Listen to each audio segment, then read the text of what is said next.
అచ్చ తెలుగు విద్యార్థితో తెలుగు రాష్ట్రాల first rank నారాయణదే.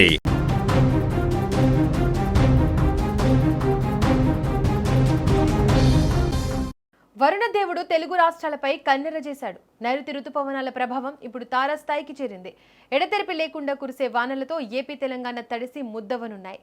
భారత వాతావరణ శాఖ జారీ చేసిన లేటెస్ట్ రిపోర్ట్స్ ఇప్పుడు ప్రజల్లో ఆందోళన నింపుతున్నాయి. భారీ వర్షాలతో పాటు గంటకు 50 కిలోమీటర్ల వేగంతో ఈదురుగాలులు వీచే అవకాశం ఉందని వాతావరణ నిపుణులు స్పష్టం చేస్తున్నారు.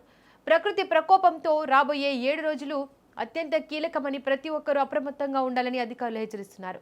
తెలంగాణలోని ఆదిలాబాద్ నుంచి భద్రాద్రి వరకు, అటు ఏపీలోని శ్రీకాకుళం నుంచి రాయలసీమ జిల్లాల వరకు వానల జోరు పెరగనుంది. హైదరాబాద్ నగరం సహా పలు చోట్ల లోతట్టు ప్రాంతాలు జలమయమయ్యే ఛాన్స్ ఉంది. రోడ్లపై నీరు చేరి రాకపోకలకు ఇబ్బందులు తప్పవు.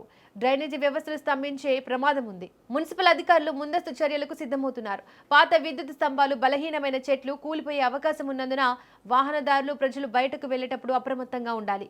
ఉరుములు మెరుపులు సంభవించే సమయంలో ఎవరు బయట తిరగవద్దు. చెట్ల కింద ఆశ్రయం పొందే ప్రయత్నం అస్సలు చేయొద్దు. పిడుగులు పడే ప్రమాదం ఎక్కువగా ఉన్నందున బహిరంగ ప్రదేశాల్లో ఉండడం ప్రాణాపాయమని ఐఎండీ గట్టిగా హెచ్చరిస్తోంది. పొలాల్లో పనిచేసే రైతులు, సముద్రంలో వేట సాగించే మత్స్యకారులు అత్యంత జాగ్రత్తగా వ్యవహరించాలి. వాతావరణ అప్డేట్స్ను ఎప్పటికప్పుడు గమనిస్తూ ఉండాలి. లోతట్టు ప్రాంతాల ప్రజలు సురక్షిత ప్రాంతాలకు తరలి వెళ్లడం ఉత్తమం. రానున్న ఈ వారం రోజుల వర్షాల విషయంలో రైల్వే, రహదారి శాఖలు తమ సర్వీసులను పర్యవేక్షిస్తున్నాయి.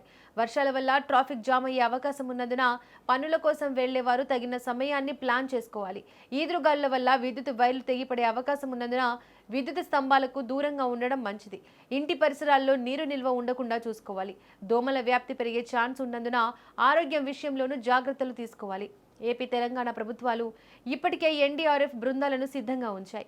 అత్యవసర సహాయం కోసం స్థానిక అధికారులను సంప్రదించాలని సూచిస్తున్నారు.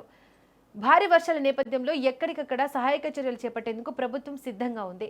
మరోవైపు వాతావరణ శాఖ ఇచ్చే తాజా సూచనలను పాటిస్తూ ప్రాణాపాయం మరియు ఆస్తి నష్టం జరగకుండా జాగ్రత్త పడాలి.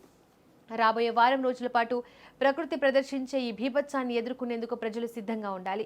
అప్రమత్తతే ప్రాణరక్షణ అనే నినాదంతో ప్రభుత్వం ముందుకెళ్తోంది.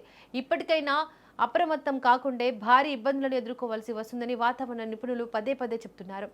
నిరంతరాయంగా పడే వానలను చూసి భయపడాల్సిన అవసరం లేదు. కానీ ముందు జాగ్రత్తలు పాటించడం తప్పనిసరి. తెలుగు రాష్ట్రాల ప్రజలు వానల విషయంలో మరింత జాగ్రత్తగా ఉండాలని సూచించడమైంది.